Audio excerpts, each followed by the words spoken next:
Vil du se, hvor let det er at bygge et KB fritidshus? Såfremt KB fritidshus leverer facadeelementerne, det er typisk ske fra en ladebil, hvor elementerne er læsset i rækkefølge, som de skal monteres. På tidspunktet for opstilling af elementerne er der forinden udlagt bundrammer med midlertidige plader til at færdes på. Der er ligeledes monteret sokkelbeklædning med ventilationsspalte. Ved opmåling tages udgangspunkt fra husmidte. Ved standard husbredde 560 cm måles der således 280 cm ud til hver side fra midte, og dette gøres i begge ender af bundrammen. Der laves kridtsnorslag fra punkterne fra hver ende, og dette gøres i hver side. Der monteres en hjælpelægte på indvendig side af kridtsnorslaget, og lægten fastgøres til bundrammen. Sidste element i talrækken opstilles på gavlen i henhold til plantegningen. Element nummer 1 placeres på bundrammen og danner hjørne sammen med ovenstående. Det første hushjørne er hermed samlet. Elementerne skrues sammen i løsholterne udefra først og derefter indvendigt gennem reglerne. Det er vigtigt at placere elementerne således, at reglernes udvendige kant er lig bundrammens udvendige kant, hvilket den vil være, såfremt punkt 4 er udført rigtigt. Herefter monteres øvrige elementer i talrækkefølge og efter tegning. Tjek venligst, at dette stemmer overens. Montøren udvendigt har til opgave at dirigere placeringen af facadeelementerne i forhold til hinanden. Montøren indvendigt har til opgave at skrue elementerne sammen i reglerne. Det er vigtigt, at løsholterne er placeret nøjagtigt over for hinanden. Herefter monteres de næste elementer. Når man har nået cirka halvvejs på en facade, skal der laves en midlertidig indvendig afstivning. Ved kraftig vind kan det være nødvendigt at udføre dette tidligere. Der fastskrues indvendigt i reglerne ud fra hver løsholdt og ca. 3 cm fra vindpappen.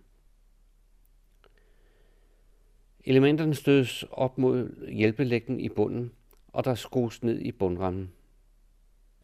Når en facade er opstillet, kontrolleres, at elementerne har samme afstand ud til bundrammen i begge ender. Justering kan være nødvendig med en stor hammer eller mukkert, og husk at slå på en klods ved justering, og ikke direkte på konstruktionen. I det viste tilfælde skal der være et skydedørsparti i hele den ene gavl, hvorfor konstruktionen her er speciel, og vi fortsætter med opstillingen af facadeelementer på den anden side. Man kontrollerer altid, at elementerne er glat med hinanden for oven. Således fortsætter vi med at stille alle elementerne op. Herefter tjekkes diagonalmålet indvendigt, og facaderne justeres eventuelt, så disse kommer til at passe. Der er plads for tolerance på op til 5 mm.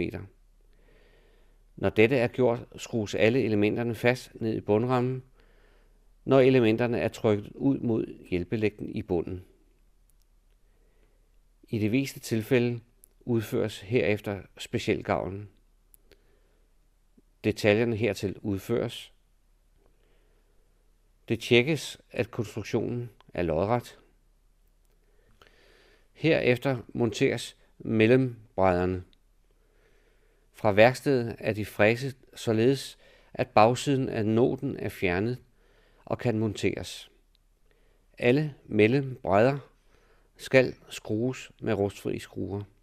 Man skal være opmærksom på, at mellembrædder kan have forskellig bredde, afhængig af, om det er hele, halve eller måske specielle elementer, der stødes sammen. Hovedskilrummet skal samles.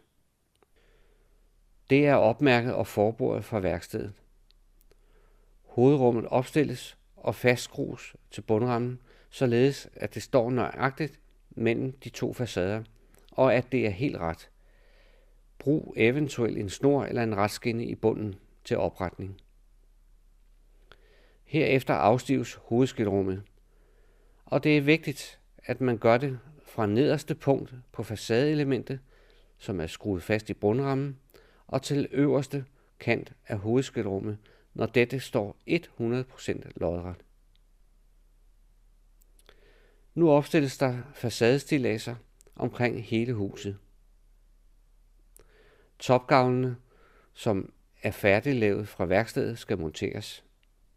Disse er udført i 2 halvdele. Begge halvdele monteres og fastskrues dels til hinanden og dels ned i elementerne. Limtræet skal lægges op i modsat ende af hovedskælrummet. Topremme monteres. De er mærket parvis, og man skal kontrollere, at man vender dem ens, fra facade til facade, og dette ses bedst på sømbeslagene, som skal vende den samme vej. Dette kontrolleres også sammen med topremmen på hovedskælrummet, og det er netop denne, som viser retningen på alle sømbeslag til alle spærrene.